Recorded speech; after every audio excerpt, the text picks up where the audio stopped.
the class leader. To understand early American Methodism, you need to understand the class leader. Christianity is essentially a social religion, John Wesley said. Methodism was originally a renewal movement within the church. It was a voluntary movement, and you did not have to be a part of it. But choosing not to be a part of it didn't mean that you got excluded from the church. You could be part of the church without being a Methodist. But to be a Methodist was to live an accountable life, was to lay your life before other people and allow them to say, hey, this isn't how we walk the Christian life. They were accountable to each other. Originally did not have to be a member of the Methodist class to be a member of the church, but as Methodism became its own church, again, there was a lot of confusion because as we became a church, well, does every Methodist have to be in a class? Well, early American Methodists were really uncomfortable with this idea because they, like all other churches, wanted to reach people right where they were, and so the idea of accountable discipleship became narrower and narrower and narrower until in the 1850s, the title of class leader disappears from the Book of Discipline, not to be put back in, I think, till what? 2004. Let's see, what else do I want to say about this? Conferencing. I'll say something else about conferencing. Initially, only itinerant preachers went to conference. And what they did at conference was primarily work and talk and discuss and pray in order to discern what was happening in the life of their people and how they should teach and preach to meet those needs. That was what happened at conference. Now, locally, Methodists also met in conference. They did it 4 times a year, quarterly conferences. Conferences in those days were quite a bit different in nature than we're used to. Conferences were a big deal. They not only did the business of the church, but they celebrated all the souls that had been saved. They celebrated, they preached, they danced, they sang, and folks came from far and near to be a part of it. Vendors showed up at these things and sold beer and watermelon and chickens. And it was a rowdy time. But as American Methodism became a church, it became more distinguished and had more clout, more prestige, some folks were getting a little uncomfortable with this kind of atmosphere being what quarterly conferences were about.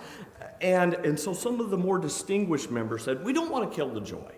We just think that the two need a different venue. We'll do business at quarterly conferences, and we'll do the celebrations at camp meeting. Well, we got the worst of both worlds. We got a business meeting, which is that we call charge conference. We got annual conference, which isn't conferencing at all. And the camp meetings became largely the possession of Pentecostal people. You may not know this, you may not like to hear this, but Methodists and Pentecostals are kissing cousins.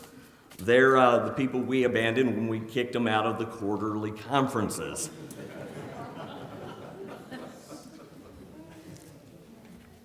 Holiness. You need to understand holiness to understand early American Methodism. Let me be real clear. John and Charles, 2 brothers, they did not agree on what this looked like or how it happened. One thought it was something that happened gradually. One of them thought it happened instantaneously. What they did agree on is that one should pursue holiness, that you should pursue, as Dr. Wesley said just a few minutes ago, being perfected in love. And we still ask that of our clergy. We don't ask that of a lot of our laity, but we ask them, do you believe that you could be made perfect in love? Yes. Do you think it could happen in this lifetime? Yes. Do you pursue this? Are you pursuing this? Yes. And then we all snicker because we don't really believe that. To answer why this is the case, you need to understand one of the first moral compromises that happened in American Methodism.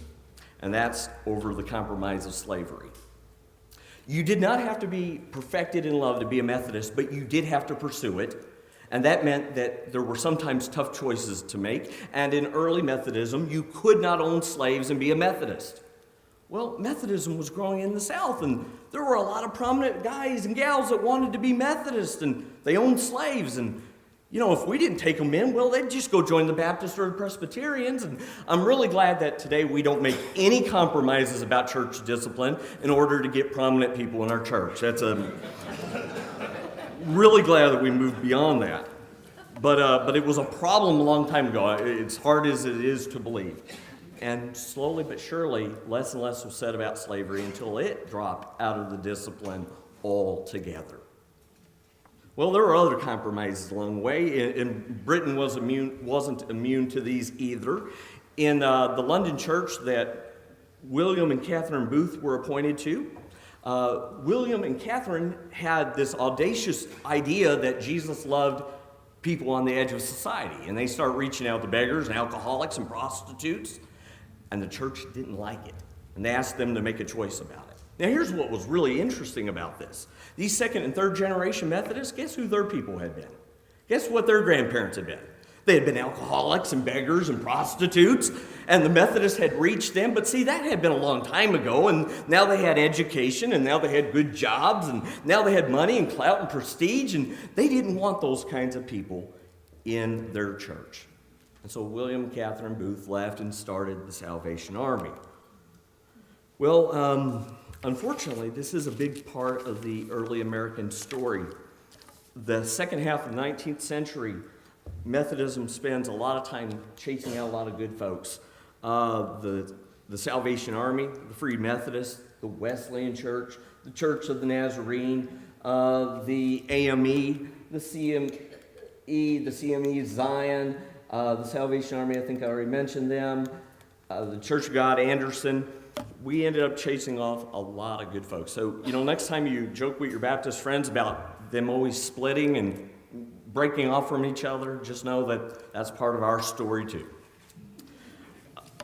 Well, I would love to tell you more. I see the time ticking away. I would love to tell you about things that happened in the 20th century, about the social gospel movement, when Methodism would come back to its roots, remembering that true holiness is always social holiness.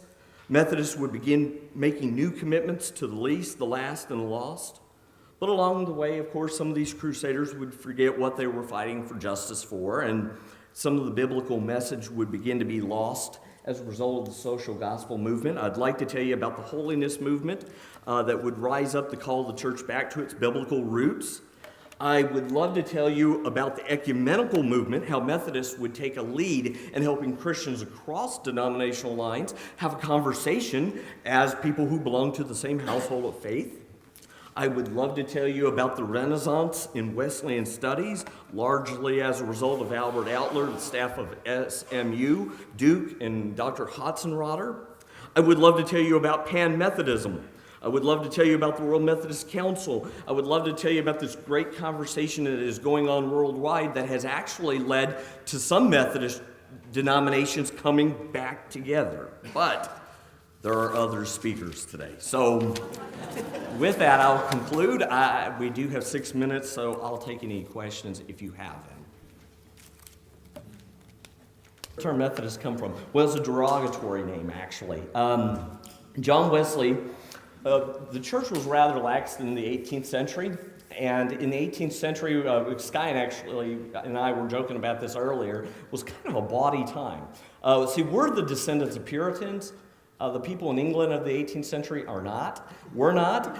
And it was kind of a bawdy time, and clergy were a lot more rugged around the collar than we think of clergy supposed to be. John Wesley and several of his friends were all studying to be priests in the Anglican Church, began meeting in something they called the Holy Club, and it was about reading the Bible and fasting and praying and taking communion and visiting the poor. And because of that, a lot of the other seminarians thought they were fanatics, and gave them names like Bible moths and what else did they call them? I know that Methodist was one of the reasons.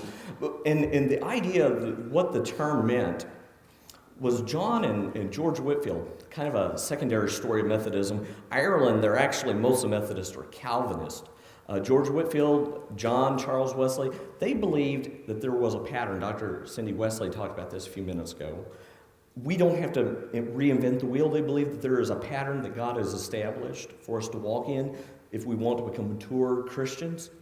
And that's why they got termed with the idea of methodical. Because one of the things John would do when he would preach is when people would respond to the message, he'd say, okay, if you really are serious about this, I want to put you together, the 10 of you, and I want you to come together weekly.